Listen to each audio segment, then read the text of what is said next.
Ressonâncias literárias.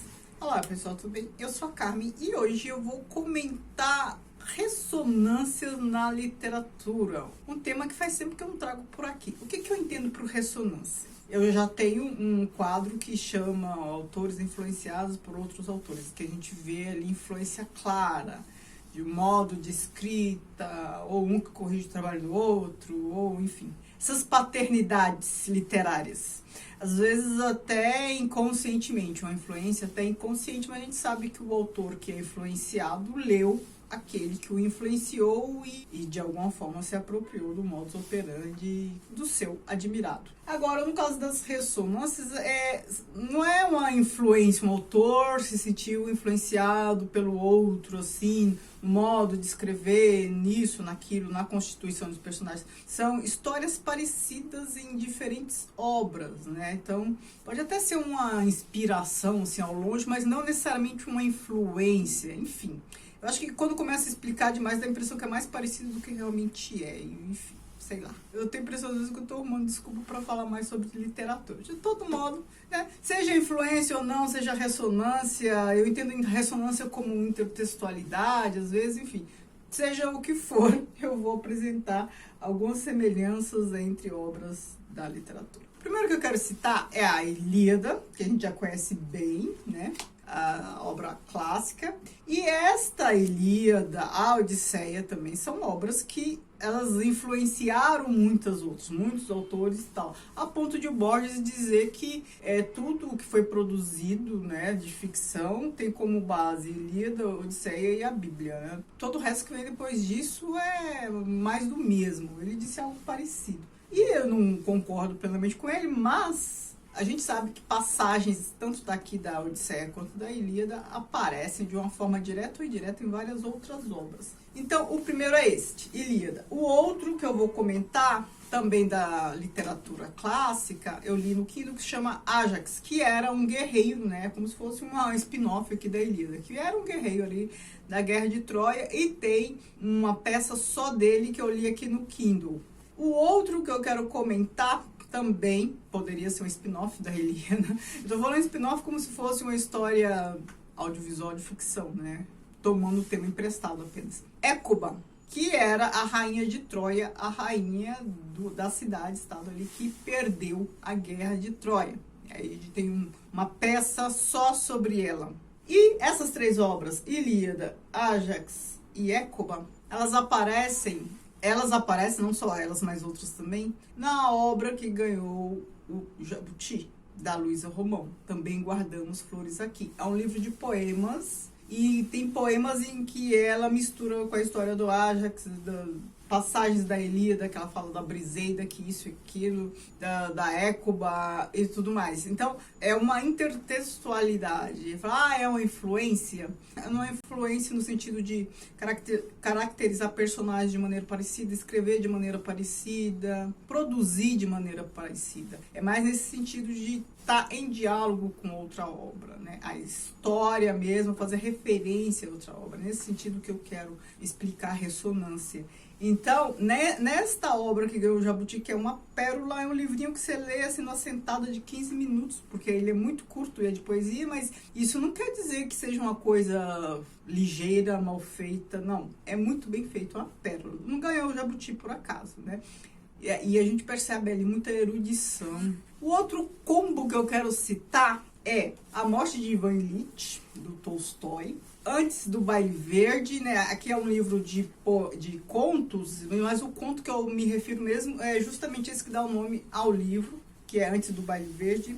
A Metamorfose de Kafka. O que eu percebi em comum nessas histórias aqui? Aqui a gente tem um sujeito moribundo que está sendo protelado pelos seus, né? Então, no caso aqui da Metamorfose, o Samsa virou um inseto, aí a família ali leva um choque e tal, e ele naquela condição, e depois vida que segue. E a família segue bem, livremente, já começa a ajeitar a própria vida, considerando a ausência dele, como se ele não existisse mais, porque agora ele não é mais arrimo de família, ele não pode ajudar, não pode contribuir com o que fazia, né, sustentando a família e tal. Aí a família tem que se puxar para se virar e tal, e ele ali na condição de inseto, e ninguém tá nem aí pra ele mais. Aqui a gente tem um sujeito moribundo, doente, já tá para morrer, e a filha e a amiga da filha, que é empregada ali, se arrumando pro baile. Ele tá, e uma falando, e a amiga da filha, que é empregada, falando pra filha do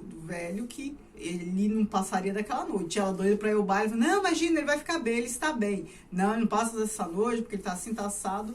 E a filha lá tentando se convencer e convencer a amiga de que não, o pai está bem, ou seja, ele não está morrendo, porque se ele estiver morrendo eu tenho que ficar aqui, não posso ir no baile. Eu preciso, entre aspas, ir para o baile. Então a gente tem uma situação parecida. Um familiar ali, moribundo, e ali os demais tocando a vida que segue de maneira totalmente indiferente à condição dele. E aqui a morte de Ivan Ilitch também. Ele é um funcionário público que adoece e tal, tá ali para morrer. E aí no trabalho as pessoas já estão ficando com o espólio dele, ele vivo, e já estão ali ficando querendo, já disputando mesa e tal. A família também já tocando a vida, ele se percebendo morrer. E todos ali já contando com a ausência dele enquanto ele ainda está presente.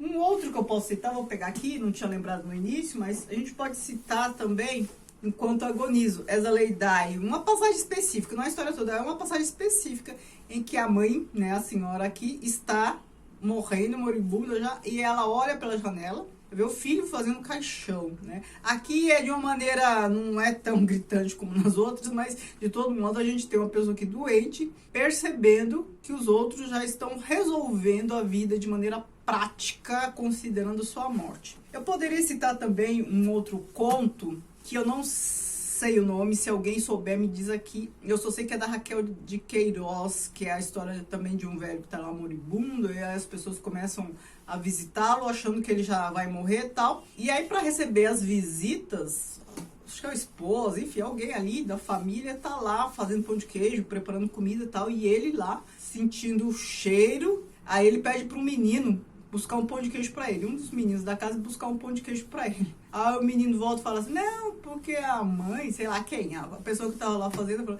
ela falou que é pro velório. Se alguém souber o nome desse conto, eu já procurei, esse conto ou crônica, não sei. Se alguém souber, escreve aqui embaixo que eu quero reler, porque eu acho que vale a pena. E eu não lembro. Infância literária é nesse sentido, assim, passagens parecidas. Uma que nos faz lembrar da outra, né? Que a gente tem esse combo. O último combo, o combo mais simples é Rei Lear, como queira, do Shakespeare, e Le Père Goriot, do Balzac. O que tem de semelhante? Um pai foi cuidadoso e que é totalmente deixado, abandonado, emocionalmente abandonado, objetivamente também, pelas filhas. Então, ele fez tudo pelas filhas, no caso, percorreu mais ainda, né? Ele era um burguês que doou toda a sua fortuna ali para o dote, não doou, né? Enfim, a fortuna dele era para o dote ali das filhas, para elas se casarem bem. E elas se casaram com aristocratas, e aí, uma vez casadas, elas não deram mais importância para ele. Ele foi morar numa pensão. E uma era condessa, a outra era baronesa, foi morar na pensão. Aqui o rei Lear também, né, que começou, que já estava velho e tal, começou a ficar louco, e as filhas tinham interesse. O interesseiro é a Cordélia. A Cordélia é a única ali que tinha real interesse por ele, né? Queria cuidar dele, mas ele não reconheceu esse interesse por ela, né? Imediatamente. E ele ficou bastante sentido. E aí tem a famosa frase, né? Do bobo da corte, sei lá. Ou aquele bobo que sempre fala a verdade, não, os loucos falam a verdade, que falou que ele envelheceu e não se tornou sábio. Envelheceu antes de se tornar sábio, ou seja, não ia ser sábio nunca, né, na vida. Então são histórias parecidas, né, de pais que na velhice são abandonados, deixados de lado, e cada um vai viver sua própria vida. Parece um pouco com a história desse outro combo, né, que tocam a vida e a outra ali fica naquela condição. Só que aqui não é a condição de morte necessariamente, é só o envelhecimento, só pai que é abandonado. Então aqui, ó, citei várias coisas, né, com ressonâncias, histórias parecidas que a gente vê numa obra aqui e outra ali, e me digam o que vocês conhecem, o que vocês sugerem. Eu já fiz alguns vídeos sobre esse tema já faz muito tempo, nem eu lembro mais, talvez eu até repita por não lembrar mais do que eu já falei. Mas me digam aí quais são as ressonâncias, as semelhanças que vocês veem entre obras literárias, que eu adoro saber. Muito obrigada, beijos. Tchau, tchau.